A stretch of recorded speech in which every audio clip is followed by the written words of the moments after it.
think I've done everything correctly. Okay. And everyone can see my slides, right? Awesome. So welcome, everyone. My name is Khani Sorkin. I am the Director of Community Projects here at Seed St. Louis. And I am outside in my yard to talk to y'all about container gardening. And let's not start at the end. Let's start at the beginning because, I'm sure you have questions. I haven't said anything yet. Okay, let's try that again. All right. Now it looks like we're good. Okay. All right. So first, just a bit about Seed St. Louis. We've been around for more than 40 years. We're a nonprofit. Our goal is to provide the community with education, resources, and a network to grow their own food. So that includes classes like this one. We currently have a network of about 250 gardens all around the St. Louis area, including some in Illinois. And for these network gardens, we do one-on-one support and access to volunteers and cheap and free garden and orchard supplies. And we have a specialized school project team as well. And for the public, we sell low-cost seeds. We have organic garden and orchard supplies on our online store. I'll actually talk about that a bit. And specially selected vegetable seedlings. We've got a sale coming up on May 9th. We are working on getting our demonstration garden up and running. And actually, some of the experiments I'm doing now that I'll talk about are going to be used in that demonstration garden. We teach classes like this one. And we have an annual conference in February, and all of these are accessible to the public. All right, on to container gardens. What are they? They are pots that can be moved around, or anything that you can put soil in a plant in that can be moved around. Where the plant's grown in them, they don't directly interact with the ground. Sometimes they might grow through. And yeah, raised beds can be considered containers, but I'm not really going to focus on that. I'm going to focus on things like this and this, like pots, really. So why do you want to grow in containers? It's good for limited space. Or if you lack outdoor space, you only have patio or balcony. I'm really trying to get more people who only have a balcony and don't have access to in-ground planting to be able to grow their own food, because if you have sun access and you have pots, it is accessible to you. Or you want to experiment. This is what I love doing. I love seeing what works in pots, what works in ground, or growing things that spread easily that you don't want to spread. So, of course, the great example of this is mint. So it can be a pretty aggressive grower, but if you put it in a pot, it's not going to spread into your lettuce, right? Or you want to move plants inside for the winter. So if you have tropical food, or you're not done growing your herbs and the frost is coming, things like that, you can just pick it up and move it inside, right? It's also easier to weed, and in my opinion, it's easier to monitor the plant needs as well. It's easier for me to, since it's more isolated, I can kind of figure out what's going on with it better. This photo is from a Kansas City memorial garden that has an orangery in it, and it has a resident cat. So of course I had to include that photo.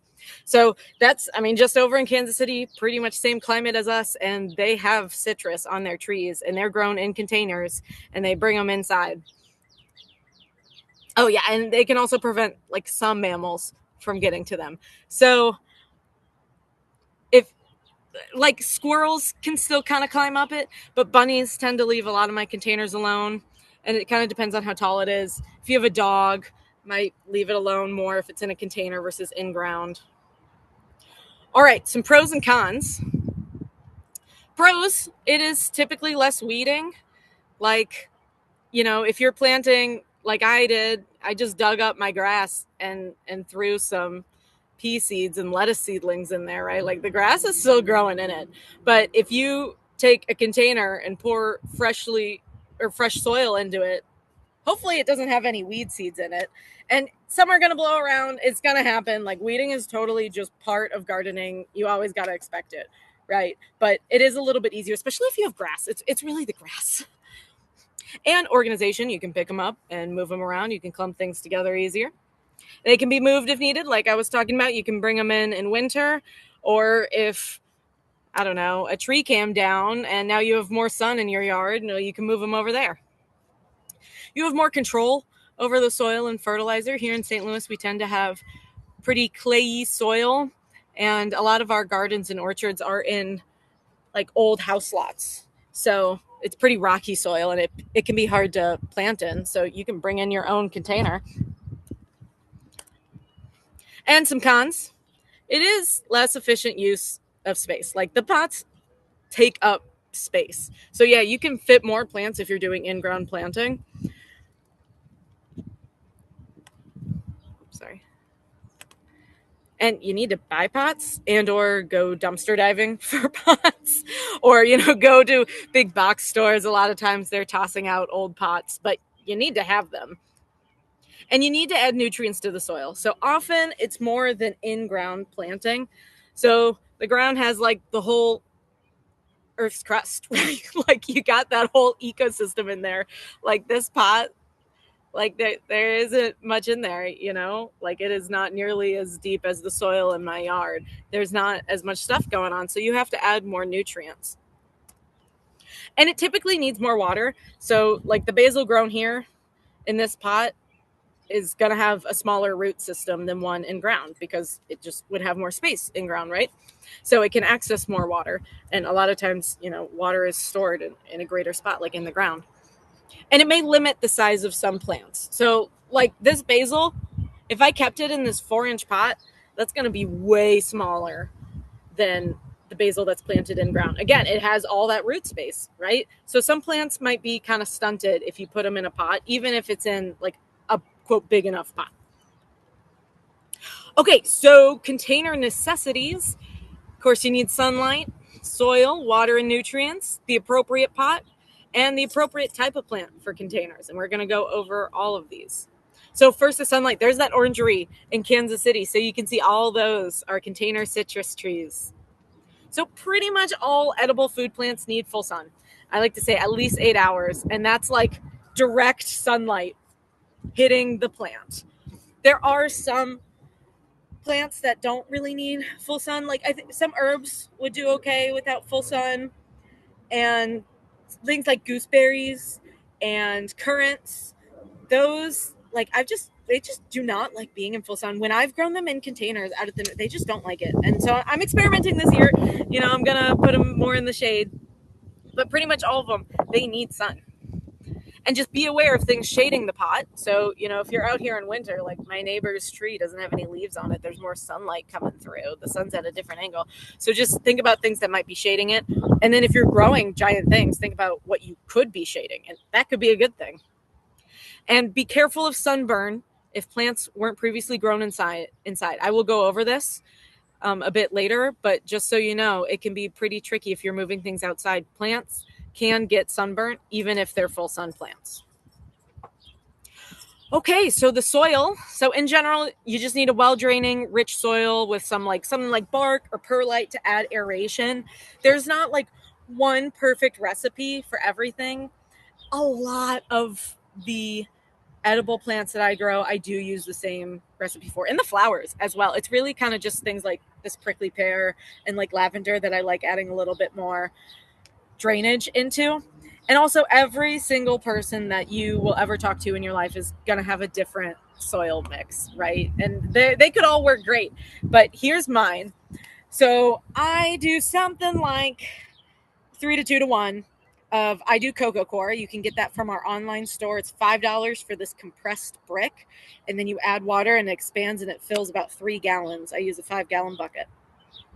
And then I add some compost. This is really easy to get if you have a pickup truck, because you can go to a place like St. Louis Composting and pay them $35 and they'll put a whole cubic yard of soil in the bed of the pickup truck. That's something I left out on my tour. Actually, I've got a pile of compost in my driveway, because that's what I do. I just fill up the truck and then I dump it on my driveway. So I take that, and then I personally add perlite. I add perlite because I grow a lot of plants, and perlite is easy for me to get in bulk. There are lots of other things. Bark is pretty good at adding aeration. Like vermiculite and perlite are very similar. I sometimes add turfus to things that like more drainage. Like I definitely add turfus to things like pineapple when I grow it in container, prickly pear, lavender, stuff like that. So I call that the inorganic chunky. And aeration is important. So roots need oxygen. I know it's easy to think that they don't, but they totally do. That's why plants don't typically like being completely flooded in water, or that's why we have like bubblers, and when we have water features to aerate that water. And having a mix of particle sizes is good. You don't want it to all be the same exact size. So when you're doing it, you want to fill the pot all the way to the top with soil. See how this is like slightly below the top? When I filled this pot, I filled it all the way to the top, because then when I watered it, it sunk a little bit, it compressed. And now it's really easy to water without soil spilling over the side. So if you are planting seeds, you want to water your soil fully, like fully saturate the whole pot, and then plant your seeds. Because imagine you've got your pot of soil and then you sprinkle these itty bitty seeds on it, and then you blast it with a hose, and now the seeds are all over your deck. But if you're transplanting, I mean, you don't want your soil to be bone dry. You can wet it a little bit for sure, but you want to transplant and then water. It's really important to water after you transplant. So if you're using like a huge pot, or it's really tall and you don't want to fill it all the way with soil, like, 3 feet, and you're growing like a tomato plant, like it doesn't need all of that necessarily. So you can fill up the bottom with something else. So things like hay bales. I like to use upside down nursery pots because I have so many of them, and you just put them upside down, and now the soil doesn't take up all of the space. You can do sticks and stuff like that. I will say about hay bales, I think they must like decompose pretty quickly or something, because at one of our gardens in fall 2024, we put hay bales in the bottom. We built 2-foot tall raised beds, and it was a great way to save on soil. And then I was just back last month, and I mean, the soil sunk so much. So just keep that in mind. I mean, you can still garden with it, absolutely, but it is nice having the soil all the way to the top. You don't want to be like leaning over if you're doing a raised bed or anything. So hay bales, they might, putting hay in it, it might decompose kind of quickly, but as long as, you'll probably have to add some more soil next year, you can use it. And you can reuse old soil if you didn't have any problems. So I like to add compost every year. Like all of these that I just planted, like I planted in this last year. I had flowers in this. I didn't do anything to it except put compost in it because I didn't have any problems with it. If you have lots of pests, there might be some eggs in the soil, or, powdery mildew. If you have problems with any of that, honestly, I would say just get rid of it. But typically, if you were growing good last year, reuse that soil. All right, fertilizer. So in general, there's so many fertilizer options, right? Like you can go to a hardware store and it's just like this giant wall of fertilizer, and you're like, what do I choose? And it's because marketers are really good at what they do. So there's liquid fertilizer, there's Osmocote, there's worm tea, and there's adding compost. So I add compost. I actually do like all 4 of these. So liquid fertilizer, again, I grow a lot of plants. It's just easier for me to get liquid or granular mineral fertilizer that I then mix in with my water when I water. And that's just easier for me to water like 1,000 plants with it. And then Osmocote, you've probably seen it before. It's often like little green balls. Oh, bless you, Sergeant Pepper, in the soil. So you can see it here in my basil plant. Looks just like that. That is a slow release fertilizer. Oh, here's one that's actually green still. It's often there like that shade of green. So when I do my soil mix, I like to mix in some Osmocote with it, just because then if I get lazy or forget to fertilize, it's not a huge deal. All of these, they should have instructions on it. Worm tea, if you've been around the plant scene of St. Louis, you're probably aware of Ro's Wigglers. Ro is a worm raiser. They do vermicomposting. They're amazing. They sell like worm kits, and they also sell their worm tea, which is a great organic fertilizer for plants. And I do all of it. So some stuff sometimes needs more. Like I have just found growing corn in containers, they need a lot of extra nutrients. And often I give them things like iron too. And tomatoes, when you're in that giant wall of fertilizer at the hardware store, you might see some things geared towards like a tomato fertilizer. And that's probably got more calcium and magnesium in it. So it might say like a CalMag fertilizer. So there on the right, that is Blossom End Rot for a tomato. That's a calcium deficiency. So A lot of fertilizers, they're going to look like this. They've got 3 numbers. That's called the NPK.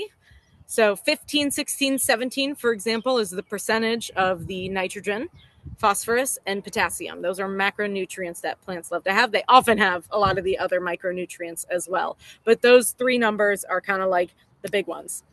I like to go for general use. I think that's actually what I use, the 15, 16, 17. I use that on all of my plants.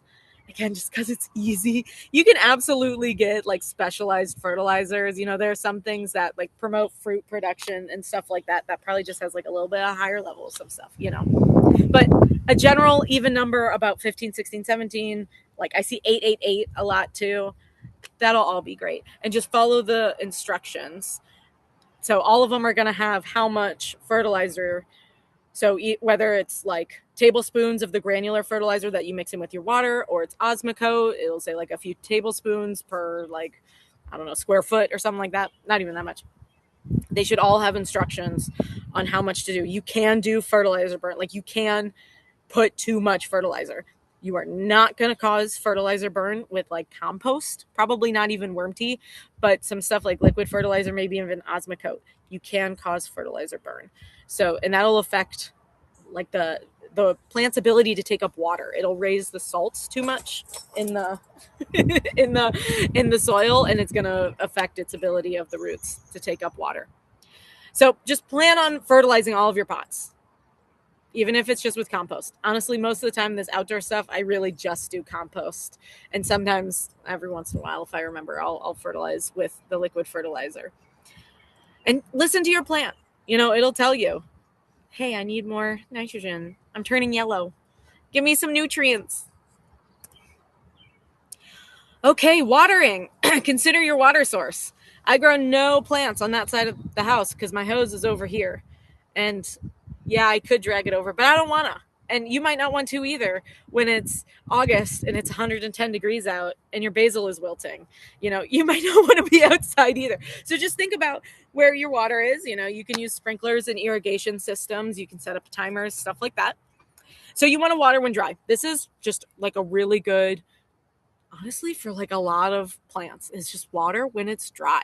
So you don't want to let it get bone dry. There are some exceptions, like this prickly pear. I've grown this prickly pear in this container for 2 years now, 3 years maybe. And I actually never water it because it gets rainwater. If it's been like 2 or 3 weeks without rain, I'll give it a little bit of water. But besides that, like it does just fine. Kind of same for the lavender. If it's been a week or 2 without rain, like it tends to like it on the drier side. So it's fine. But you also don't want to keep them sogging wet. Like you don't want them sitting in water.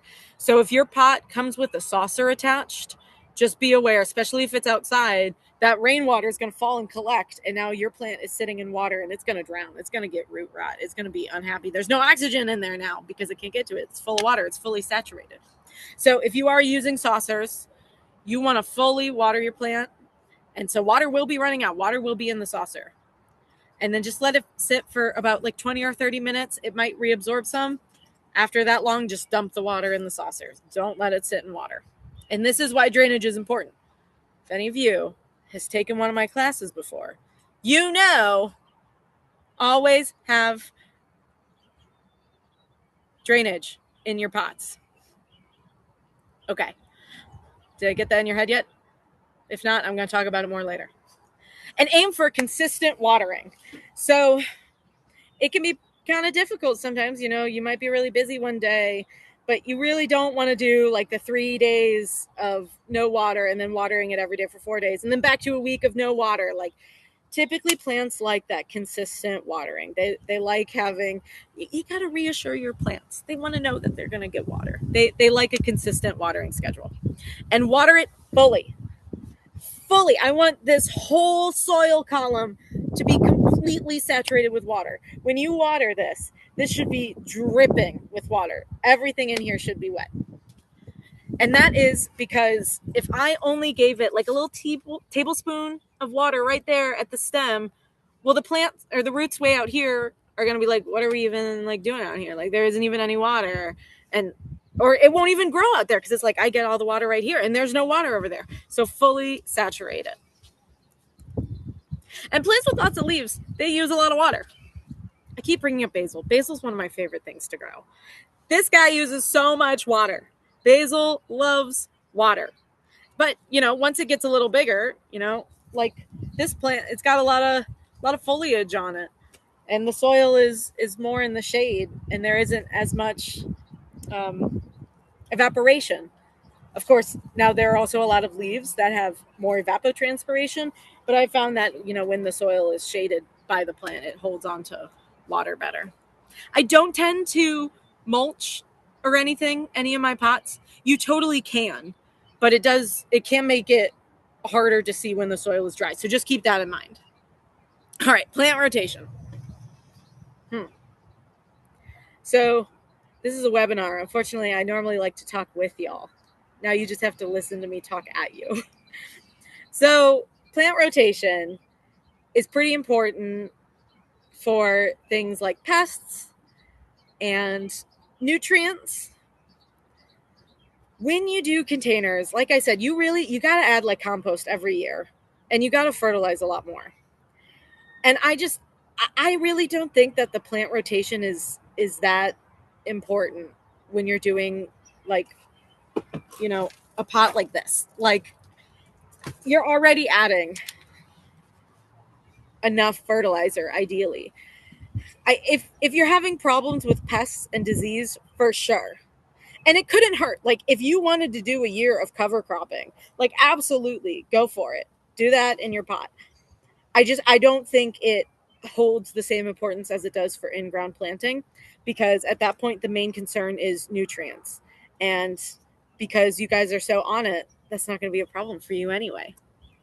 So yeah, like I said, if you have a problem, just toss the soil. I would toss it in the trash. Sometimes I toss old soil like out of my garden, but if you have a problem with it, just toss it in the trash and sterilize the pot. So the appropriate pot. Speaking of pots, it needs drainage. Wow, you guys already knew that though, because I've already gotten up on my my pedestal to tell you about how important drainage is. If you don't have drainage, there's no place for the water to go, and especially if it's outside, that rain is just going to sit, and your plant is literally going to wash away, and it's going to rot. So you have to have drainage. Like, there are differing levels. Like this one, like that's a lot. But I bet if we look on like the bottom of my strawberry pot, I've never even looked at the bottom. Let's see. Okay, yeah. See, it's like just a few holes. Like, obviously compared to that size, there's fewer, but the water still has a place to go. And that's what's important.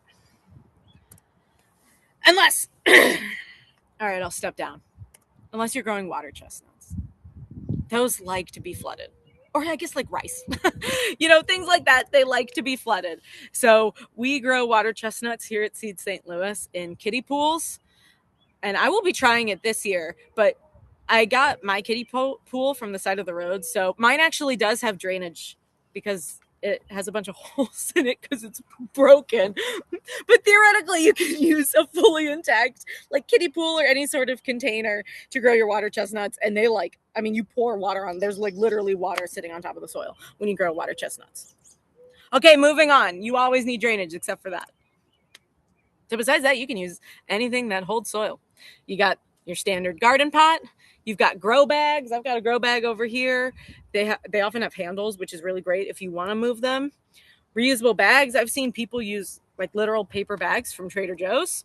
Old bottles, jugs, washing bins, whatever you find. Tires have been a really big one. And I have actually since changed my mind since the last time I taught this class. What I said last year was like, it's probably not that big of a deal. And I was like doing some research and I'm like, maybe this is kind of a big deal. So if you want to use tires, I would say just do something like flowers in it and just maybe not something that you're eating. There are some toxins that are used like in a lot of car manufacturing and stuff like that can leach into what you're growing. But here are some standard garden pots, like coffee containers. This one is an old sink and it's on wheels. So cool. You can really use anything. Just think about the horizontal and the vertical root space. So like I would not grow like a beet in here because it's going to break my pot. But I also encourage you to experiment. So I planted some carrots in ground because, carrots, they have a root. that you eat. It gets pretty long. But I've also got like this little railing pot. And so I planted carrots in it. You could see them coming up actually. These are all carrots. I planted way too many. I just like kind of dumped the rest of the container on there. And so we're gonna see how it goes. This pot is maybe 8 inches deep. And I don't even remember honestly what carrots I planted. So some carrots are only like this big, and then some carrots are this big. So we'll find out, I guess, in a few months when I harvest them. But just keep that in mind. There are some things that you are not going to want to plant in a shallow pot. You might have to get a deeper pot, or if you're growing 8-foot sunflowers, maybe you want to create like a shade fence and you want to plant it in a pot that's 4 feet off the ground, but then you would have to look way up to see the sunflower. So just think about the sizing when you're picking out a pot. And for pot size, look at the seed spacing. So this is a great trick. If you just take like your seed packet, if you're growing from seed, a lot of times on the back it's going to say something like spacing 12 inches, and that's a really good starting point for like the diameter of the pot. So again, think about like the depth of it. If you're growing beets and like root crops and stuff, you might need a little deeper, but the diameter, go with the seed spacing. That's a really good way to start. And then I grabbed this one. This is some green beans that I got from the Seed St. Louis seed packet sale earlier this year, actually. And it says container friendly. So that is getting pretty popular. And I'll talk about that more later, but a lot more things are being labeled as for containers these days. So keep an eye out for that. Is blank safe to grow in?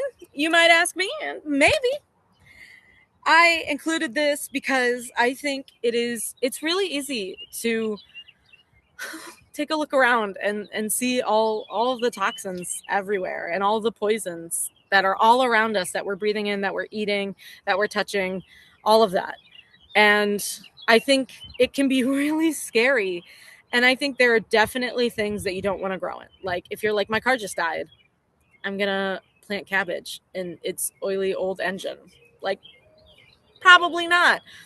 But plastic, there's lots of research about plastic, and yeah, plastic is toxic, but the amount that is leaching into this strawberry plant and that I'm then eating in the actual strawberry is pretty small, right? And yes, it is there. I don't want you to get scared away if you start doing research on some things, because you might find some scary stuff, and most of us are pretty resilient on what we can handle.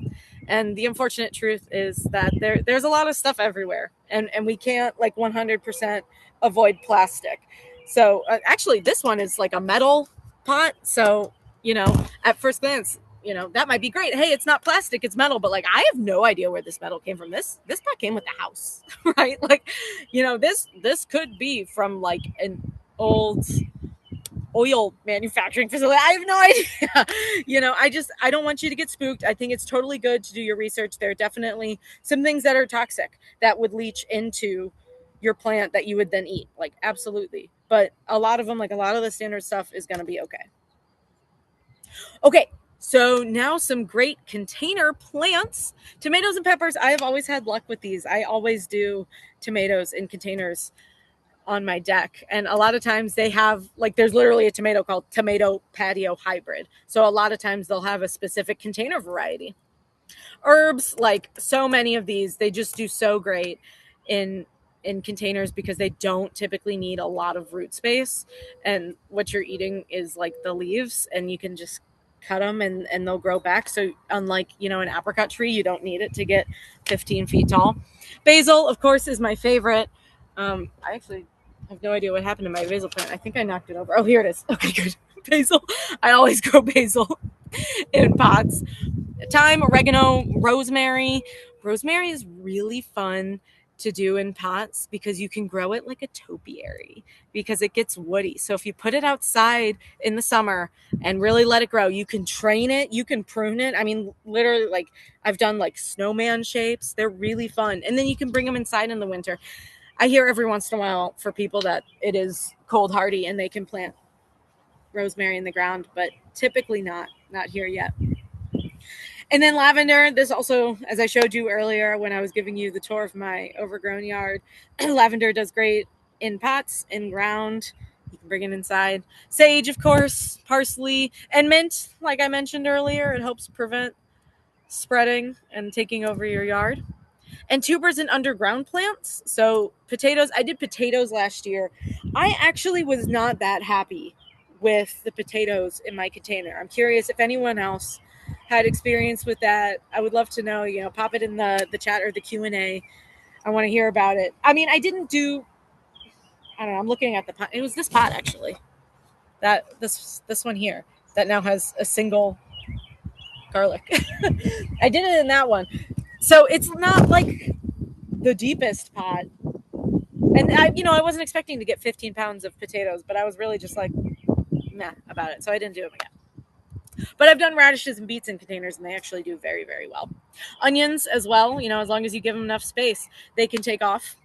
And this year I have started doing, so Seed St. Louis has an orchard program. So we've got dozens of orchards all around St. Louis that we help provide resources for. And I started doing some experiments with them. So these are service berries. You might have heard of them. They're becoming more popular. They're a native. They are delicious. They're like pretty small, but they grow in clumps. I have no recipes for you because whenever I grow them, I mean, it's just like straight in my mouth. I've never done anything with them. I just eat them. They're great sweet snack. And so these are in pots. These are in, what is that, like 12-inch pots, and they're already getting berries. So I should be getting a harvest on those this year, and that'll be a lot. And I just realized these totally aren't service berries. These are aronia berries. Service berries at work. I'm sorry. Okay, disregard all of that. These are aronia berries. These are choke berries. These are really tart. These I do not eat raw because they're tart. Some people do. But these guys are great because they aren't really affected by frost. And I get so much, so many aronias. I didn't even know what to do with all. Everyone in my life got jam because I had so many aronias. And then, so I already pointed out, I got some strawberries. Strawberries, I'm sure you've seen. Those are a great container variety. This guy behind me is a cherry bush. So at a lot of our network orchards, if any of y'all are a member of them, a lot of them, when they plant cherry bushes, they often dig up the runners and give them away. So that's what this one was. This one came from Belleville Heart Garden. They let me dig one up and take it home, and I put it in a pot. This was just this year, so it's leafing out. It's doing really well. It hasn't bloomed, so I doubt I'll get cherries on it this year. But I mean, this is a pretty big plant, so I would be pretty surprised if I don't get cherries on it next year. And of course, prickly pear. If any of you know me in real life, you know that I'm a huge prickly pear fan. And I do get fruit on this, actually. And I taught a class for MDC last month, and it was how to grow native food crops, because this is one of Missouri's only 2 native cacti. It's so cool, and it gets these gorgeous flowers and delicious fruit. And so I saved my fruit from last year. I harvested this in September, and I kept it until March.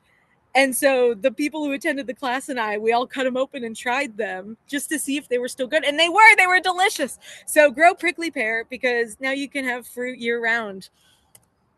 Oh yeah, and peanuts. I forgot I had one more. So I haven't grown peanuts in years, but I loved growing them. They're actually really pretty plants, and the peanuts grow underground. And you won't, you're not going to feed your family off of growing peanuts, right? But and I don't know, a 12-inch pot, you're probably going to get a couple pounds of peanuts if it's happy, if you're growing out in full sun. I love growing peanuts. And then, of course, flowers. Always love growing flowers. So many flowers can do great in containers, even shallow ones. I grow some sedums in a dish that's this deep.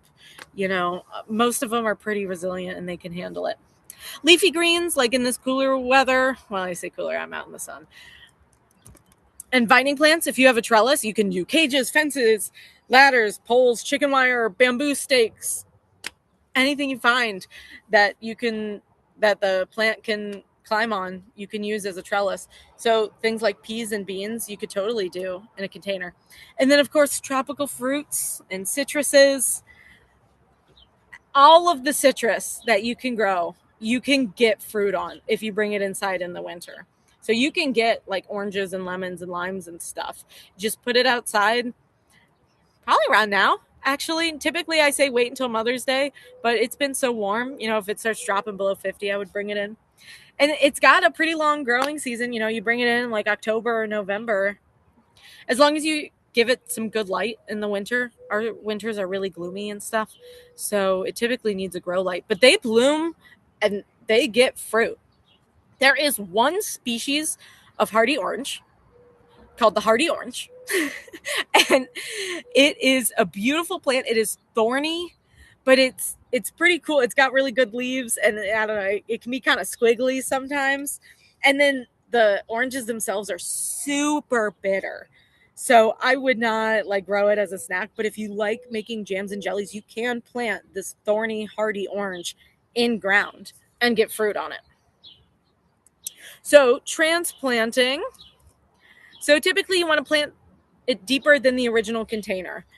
So there's a great diagram of a tomato. Like you kind of prune off some of the bottom leaves, especially if they're going to be touching the ground, and then just plant it a little deeper. And when roots are going to grow out, like especially on something like tomatoes and peppers, they'll grow out of that stem. And sometimes they get a little lanky. Like if you started stuff inside, there's probably not as much sun in your house as there is outside. So they can get a little lanky. It's called exfoliated. And they're just kind of reaching for the light. So you can kind of prune off some of the smaller leaves and just plant it a little bit deeper. And then you always water after transplanting. No matter how wet the soil is that you just transplanted into, you always want to hit it with the hose. And then transitioning outside. So this is for plants that you kept inside during the winter, or even, part of the spring and summer, and you're ready for them to be moved outside. So pick a mellow day to start. Don't move it outside when it's 40 degrees or 110. Kind of try to match the climate that it was in before. So start in full shade. So this is what I was talking about earlier with sunburn. If it's inside, it's not getting the same sun as I'm in right now. So it can get burnt. So I started in full shade. I like tuck them under the shelves of my greenhouse. You can use like shade cloth, like you can put it completely under something for a few days to a week, and then like slowly start transitioning it to full sun and just keep an eye on it. All right, on to pests. This is a praying mantis, one of my favorite beneficial insects, actually. But before all that, I just want to remind you that plants aren't perfect. And sometimes you can take a look at a plant and see that it's yellowing or turning brown or drying out. And that could be an indication of a problem. Absolutely. Worth looking into. But it's good to keep in mind that plants just aren't perfect. There's going to be things out here that are going to munch on them. You're going to knock it over. Things are going to happen. They're alive, and they don't look perfect all the time. And then if you're growing outside, often there are natural predators, but not always. And sometimes they're not enough. So at our office, we have like a fully enclosed courtyard, and I put a container of taro out there, and it just got so covered in spider mites because there were no like natural predators for it, because it was literally the only living thing in that courtyard. Like there wasn't even grass. There was no ecosystem. So sometimes it's just not enough. And that's when we sometimes have to step in. So aphids and spider mites. Aphids are super common. You've probably seen them. These are both photos of aphids. They're very small. They can be black or yellow or green or orange, and they can be found anywhere on the plant, on the leaf, the berry, the stems, the trunk, any of it. And spider mites, I've got a photo of them in a second. They can be hard to see with the naked eye, but if you look for webbing underneath the leaves typically, or on the leaves, that's a good indication of spider mites. And these guys, they will eat through leaves, and they'll cause splotches, and they can kill your plant. You can spray them with neem oil. I'll go into neem oil, or you can try wiping them off with isopropyl. So like a lot of times what I do when I have pests is I just take like a paper towel or a towel and fully saturate it with diluted isopropyl, and I just like wipe it off and try to dispose of everything, and I like go all over the plant. And there is a parasitic wasp for aphids that lays eggs in aphids. So these are dead aphids. And see those holes on their back? So this parasitic wasp comes in, deposits its eggs in the aphid, and then the eggs hatch out. That's like that exit hole of the aphidius is what they're called, the aphidius wasp eggs hatching out. And it kills them. And it does a pretty good job of handling aphids. And a lot of times what I do for aphids and for spider mites is if your plant can handle it, I just take the hose and I like blast them, like whoosh, and like literally just knock them off. And that oftentimes kills them too. So it's not perfect, but if you're like oh crap, it's 9 p.m. and the hardware store is closed and I have aphids covering my plant. Like, you can just knock it off real quick. Or see if it helps. Pests are a part of growing plants. Like, you're always going to have pests. But when stems are like fully covered in aphids, I just take the hose to it. And this is what spider mites looks like. So see that webbing, and it's very, very small. Like, it's not a spider web. You can't see the beautiful architecture of it. It's itty bitty spider web looking things, just very small. Okay, squash bugs. These, of course, are pretty popular. I'm sure you all have dealt with them if you've grown squash plants before. You can use neem oil. This kills the eggs and not the adults. So it could take some time for you to see results if you use that. What I do is you pick them off early. And you can drop them in a cup of soapy water. You can squish them, anything like that. I was at a garden last week, and she was dealing with harlequin bugs on her horseradish. And she was just picking them up and squishing them in her hand. And I'm like, I don't want to feel that crunch. But you could do that if you want. And then also with the squash family, there's the squash vine borer.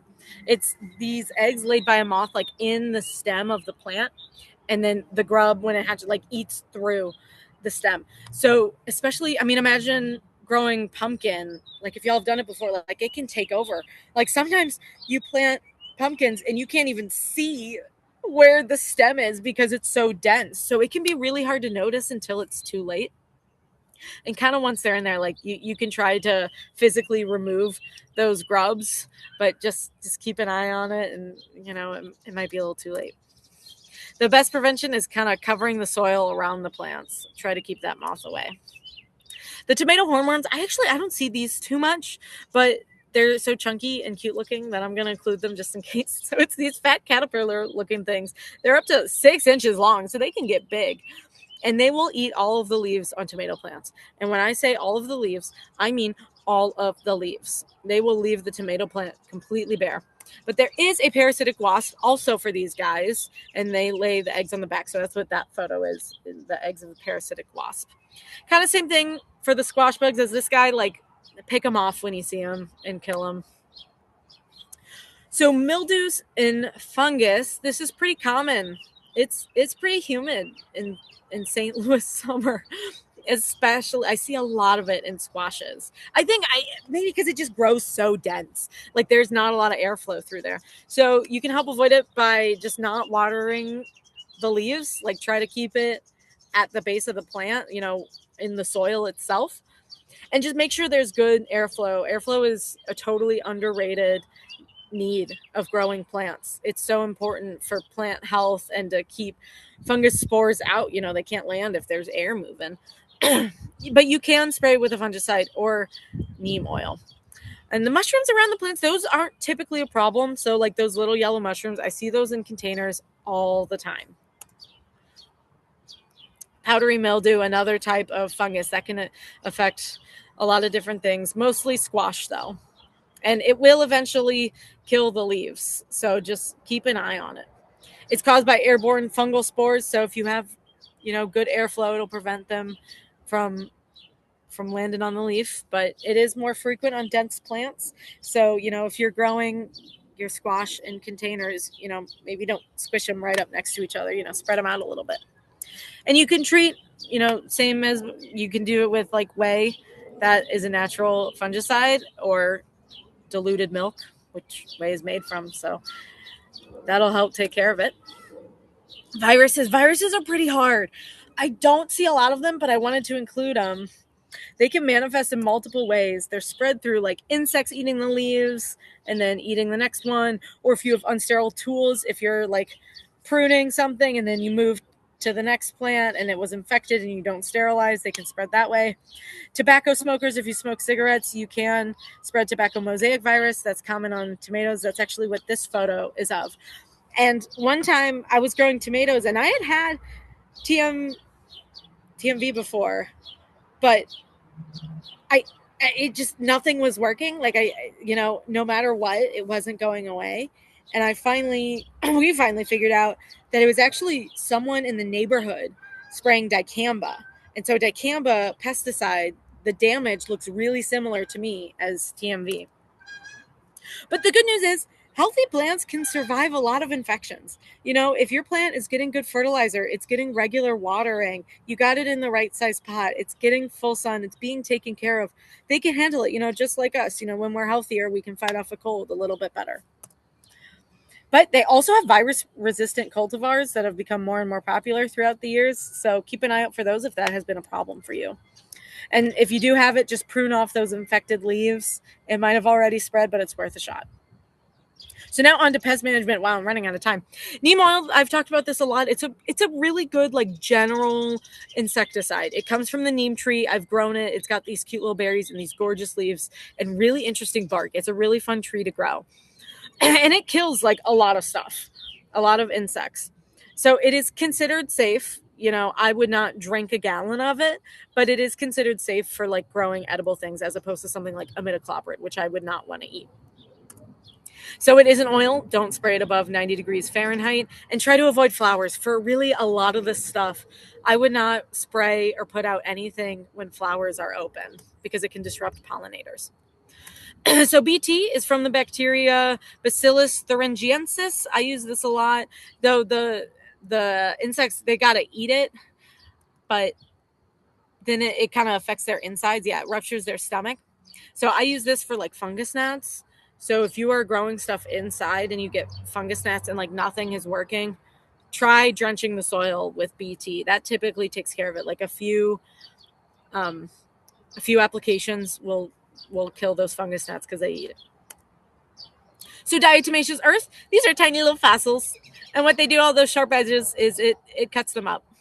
So these rocks, they cut up the soft-bodied insects. But it's dusty. Like this is a microscopic photo here. So use eye protection, wear a mask. Honestly, a lot of times when I'm doing a lot of gardening stuff and I'm dealing with soil, I always wear a mask so I don't breathe it in, especially when the soil is dry. So the rain and water, it will kind of wash it away. So you might have to reapply it. And this one, it is best if it's used inside because it can affect such a great range of things. And I don't want to accidentally harm the good guys, right? But one application that I did with it just last year, we had really bad peach borers in our orchard nursery. And those will kill a peach tree. I mean, they just like dig right into the trunk and there's nothing you can do. You can't cut the whole thing down because it's in the trunk. So my boss suggested trying like making a paste out of DE. So what I did is I took a plastic cup. I was wearing gloves and a mask. And I added some DE. And then I added a little bit of water and just stirred it with my finger until it became kind of like a paste. And then I smeared it on the trunk after cleaning it out. And it actually worked pretty well. So if you're having problems with stuff like that, especially on woody plants, like try making this paste of DE. And then kaolin clay. So you can also get this from our online store. It is one of the most common minerals on earth, actually. So you can mix it with water and apply it as a spray. Just make sure you wash all the edibles. You don't really want to be like eating rocks, right? So it's safe to use. Just like rinse off your tomato and your eggplant. So this white barrier, it repels pests and it causes irritation for pests. And it's like an obstacle for feeding and egg laying. Like there's like a literal barrier on the plant. And so some insects and bugs might not want to lay their eggs or can't even get to it. And it is washed away from rain. So it might take multiple applications. And it's good for things like slugs and snails and flea beetles, mites, thrips, aphids. Like it's just like a good physical barrier. And like I said, it may take multiple applications and it's better as a preventative. So if you already have like a pretty big infestation, this is not going to solve all your problems, right? But if you've had problems with it in the past or you're worried about it, go ahead and try it. So insecticidal soap and horticultural oil, I use these a lot for my indoor plants. They're great for aphids, young scales, whiteflies, psyllids, mealybugs, and spider mites and other things. They must be sprayed on to be like it's got to kind of touch it. So you got to like spray the whole plant. And this is another one that like don't spray it when the flowers are blooming, or just be careful about plants that you're moving outside. But overall, I want you to have fun and I want you to experiment and I want you to have the confidence to try growing it, knowing that something might not work, and you write it in your little notebook or your Excel spreadsheet and you try it again. And I want you to enjoy the fruits of your labor. So before I take questions, I just want to tell you about some upcoming Seed St. Louis events. On April 19th, we've got a meetup Beans and Greens, a coffee meetup with our Young Friends board. It's pretty casual. It's at Flowers and Weeds. Come connect with us and learn about what we do. And then on April 25th, we have another class, Maximizing Freshness and Minimizing Food Waste. This is at Fresh Time in St. Peter's. So this is how to do like some meal prepping, how to reduce food waste, that sort of thing. And then our summer seedling sale is on May 9th at our Carriage House location. That's on Bell. That's by the VA hospital and like the Fox Theater, that area. From 9 to 11 a.m., we're going to have things like tomatoes and peppers, lavender, basils, eggplants, sweet potato slips, and more. And another new thing I want to tell you about is that we are doing summer garden kits. So we are going to give you everything you need to do an herb garden or a salsa garden. So they contain 11 to 12 seedlings that are ready to plant and 3 to 4 seed packets that you can sow yourself. They're $50 each, and you can order them by May 5th on our website. And then from there, I will start taking questions. My email is up. If you have any questions, you want to send me photos, either with, hey, what's wrong with my plant? Or, hey, check out what I just grew. Like, I would love to see it. I love hearing about your success stories, what didn't work. I love seeing recipes too. Just feel free to email me. I totally want to talk to you. All right. Thank you all so much for coming. I am